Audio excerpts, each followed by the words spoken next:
ডুমডুমাত নৱনিযুক্ত মন্ত্ৰী ৰূপেশ গলাক ৰাজহুৱা সম্বৰ্ধনা। ডুমডুমাত 2021 চনত অসম বিধানসভালৈ নিৰ্বাচিত হৈ বিধায়কৰ প্ৰথম কাৰ্যকালতে অসম চৰকাৰৰ বৰ্ধিত মন্ত্ৰীসভাত শ্ৰমিক কল্যাণ, চাহ জনজাতি আৰু আদিবাসী কল্যাণ, গৃহ, কাৰাগাৰ, গৃহৰক্ষী আৰু অসামৰিক প্ৰতিৰক্ষা বিভাগ, গোলাঘাট আৰু ডিমা হাছাও জিলাৰ অভিভাৱক মন্ত্ৰী হিচাপে দায়িত্ব লাভ কৰা ৰূপেশ গলাক ডুমডুমা ৰাজহুৱা খেলপথাৰত ৰাজহুৱা সম্বৰ্ধনা জ্ঞাপন কৰা হয়। চাহক এই সন্দৰ্ভত আমাৰ এই বিশেষ প্ৰতিবেদনটি। আৰু এগৰাকী মঞ্চৰ সন্মুখত বহি আছে আমাৰ কেইবাগৰাকীও শিক্ষাগুৰু বহি আছে আৰু মোৰ ভাতৃস্বৰূপ ডক্টৰ প্ৰণৱজ্যোতি ডেকা ডাঙৰীয়া, আমাৰ ডুমডুমা কান্তা বাইদেউ, ইয়াত উপস্থিত থকা আমাৰ বীৰেন কৰি ডাঙৰীয়া, কিষাণলাল পাৰিক ডাঙৰীয়া, শ্ৰদ্ধা জ্যেষ্ঠ অভিভাৱক স্বৰূপ ব্যক্তিসকল, বিষয়ববীয়াসকল আৰু ডুমডুমা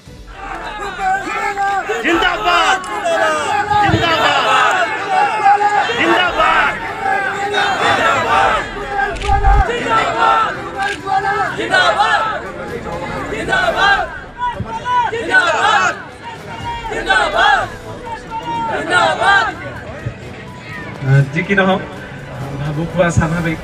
যিদিনা বাতৰিটো ওলাইছিল সেইদিনা মাৰ লগত মই খুব কান্দিছিল।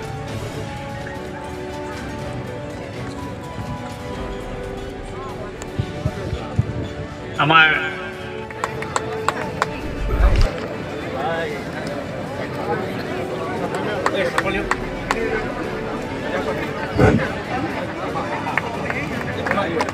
আমি আমন্ত্ৰণ জনাইছো চাহ জনজাতি ছাত্ৰ সন্থা আচ্ছা ডুমডুমা শাখা সমিতি, চাহ জনজাতি ছাত্ৰ সন্থা ডুমডুমা শাখা সমিতিৰ সদস্যবৰ্গ মন্ত্ৰী মহোদয়ক সম্বৰ্ধনা জ্ঞাপন কৰিবলৈ আমন্ত্ৰণ জনালো।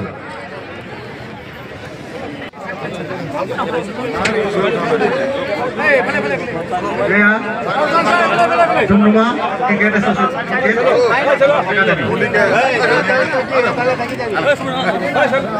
আমি আমন্ত্ৰণ জনাইছো চাহ জনগোষ্ঠী জাতীয় সন্মিলনীৰ তিনিচুকীয়া জিলা সমিতিৰ অধ্যক্ষ সন্মানীয় বীৰেন কৰি ডাঙৰীয়া, তেখেতেও মন্ত্ৰী মহোদয়ক আৰু আৱেগিক আজি কাৰণ ঘৰলৈ ঘূৰি আহিছোঁ কেইবাদিন গুৱাহাটীত থকাৰ পিছত, আৰু মাননীয় মুখ্যমন্ত্ৰী ডক্টৰ হিমন্ত বিশ্ব শৰ্মা ডাঙৰীয়াৰ আশীৰ্বাদত তেখেতৰ মন্ত্ৰীসভাত যোৱা 7 তাৰিখে তেওঁ স্থান দিছে। শপত গ্ৰহণৰ পিছত আজি পোনপ্ৰথমবাৰ সমষ্টিলৈ ঘূৰি আহিছোঁ। সমষ্টিবাসী ৰাইজে ইমান মৰম চেনেহ দিছে, তাৰ বাবে মই সমষ্টিবাসী ৰাইজৰ ওচৰত কৃতজ্ঞতা জনাইছোঁ। আৰু তেখেতসকলৰ আশীৰ্বাদতে মই 2021 চনত জয়যুক্ত হৈ বিধানসভাৰ মজিয়ালৈ গৈছিলোঁ, আৰু তেওঁলোকৰ অটুট মৰম চেনেহ আৰু আশীৰ্বাদৰ বাবেই আজি এইটো সম্ভৱ হৈছে। তেওঁলোকৰ আশীৰ্বাদ, তেওঁলোকৰ ব্লেছিং নথকা হ'লে আজি চাগে এইটো সম্ভৱ নহ'লহেঁতেন। গতিকে মই তেখেতসকলক বহুত ধন্যবাদ জনাইছোঁ।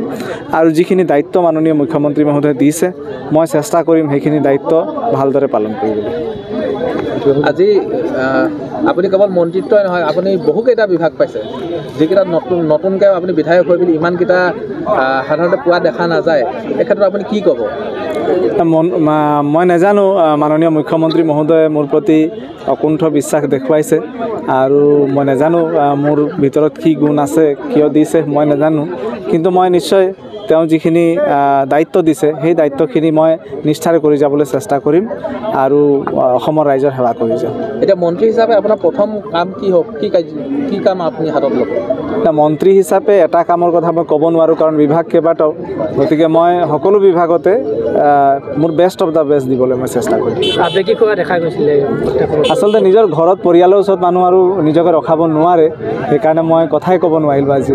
সেইটো মোৰ লগত হয় কেতিয়াবা। মই যিদিনা ঘোষণা হৈছিল সেইদিনা মাৰ আগত মই আৱেগিক হৈ গৈছিলোঁ।